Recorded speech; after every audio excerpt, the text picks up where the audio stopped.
Logistique. En moins de 6 minutes, au minimum, une compétence. Aujourd'hui, la gestion du personnel avec l'organisation de la préparation de commandes. Il vous faut toujours une calculatrice, un surligneur, des feuilles de brouillon, un regard attentif sur les différents documents proposés et redoubler de vigilance lorsque cette animation apparaîtra. Rappel. L'un des objectifs de la gestion du personnel est d'optimiser la charge de travail. Pour cela, il faut former le personnel, gérer les effectifs, adapter les outils et les méthodes de production. Fin du rappel.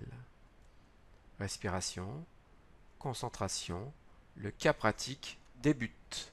Vous travaillez pour la société FFL Électricité. Votre responsable logistique vous demande de participer à la prévision des moyens humains de l'entrepôt en vous appuyant sur différents tableaux de bord. Pour réaliser ce travail, vous disposez des documents suivants: l'organisation logistique, le taux de rupture, le planning des congés d'été, le tableau des récupérations, le tableau d'évaluation des besoins personnels intérimaires, le tableau de détermination du taux de rupture, et enfin 2 annexes à rendre, 2 documents d'analyse de situation. Vous êtes prêts? On débute. Les besoins en personnel intérimaire. Donc vous avez un tableau à compléter, c'est le tableau d'évaluation des besoins en personnel intérimaire en préparation de commande. Donc vous avez ici le nombre de préparateurs disponibles en CDI, et vous allez devoir commencer par le mardi de la semaine 34. Je fais apparaître les renseignements. On vous dit que l'équipe est composée de 14 préparateurs recrutés en CDI. Donc voici le tableau concernant les congés d'été. Pour la semaine 34, nous avons 1, 2, 3 préparateurs en congé d'été. Et concernant les RTT, en semaine 34, concernant le mardi, nous avons 0 préparateur de commande en RTT. Donc 14 préparateurs en CDI, moins 3 préparateurs en congé d'été, moins 0 préparateur en RTT. Nous avons donc 11 préparateurs disponibles en CDI. Concernant le nombre total de préparateurs nécessaires, on vous demandait d'arrondir à l'unité la plus proche. Nous avons 8946 lignes de commande à effectuer le mardi. Le nombre moyen de lignes préparées pour un préparateur est de 600 lignes par jour. Une simple division, 8946 divisé par 600. Nous avons donc besoin de 14,91. On vous dit d'arrondir à l'unité la plus proche, donc on arrondit à 15. Nombre d'intérimaires nécessaires, c'est tout simple. Il nous faut 15 préparateurs, 11 sont disponibles.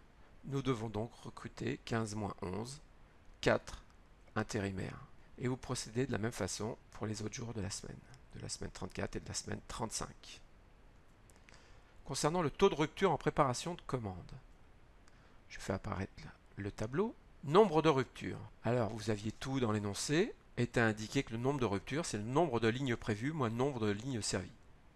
Le nombre de lignes prévues était de 7752, le nombre de lignes servies 7696, une soustraction, et on obtenait 56. Concernant le taux de rupture, arrondir à 2 décimales après la virgule, vous aviez la définition ici, c'est le nombre de ruptures fois 100 divisé par le nombre de lignes prévues, donc 56 fois 100 divisé par 7752, on obtenait 0,72, 2 décimales après la virgule. Et vous procédez de la même façon pour les autres jours de la semaine, que ce soit la semaine 34 ou 35. Comment améliorer notre organisation? Alors quel constat pouvez-vous faire sur le déroulement de la semaine 34? Quelles en sont les conséquences? Alors je fais réapparaître le tableau. Concernant la semaine 34, c'est ici. On se rend compte que le nombre d'intérimaires croît tout au long de la semaine. Conséquence, les intérimaires pris en cours de semaine seront des personnes occasionnelles, donc perte de productivité, augmentation des erreurs de préparation. Quelle solution préconisez-vous? Créer un planning de commande afin que le flux de préparation soit linéaire tout au long de la semaine. Les conséquences, les intérimaires pris en début de semaine seront les mêmes le vendredi, l'entreprise pourra fidéliser les intérimaires, gain de productivité, connaissance des méthodes de travail, etc. Comment améliorer notre taux de rupture? Donc je fais réapparaître le tableau concernant le taux de rupture. C'est la dernière colonne qui nous intéresse. Et on se rend compte que le taux de rupture pour les 2 semaines est supérieur à 1. Et on se rend compte que c'est surtout le vendredi où le taux de rupture est très élevé puisqu'il dépasse 2. Donc une surcharge de travail le vendredi. Conséquence, les clients d'entreprise risquent d'être mécontents du service. Une solution, Étalez les approvisionnements tout au long de la semaine pour lisser la charge de travail et limiter les repos le vendredi.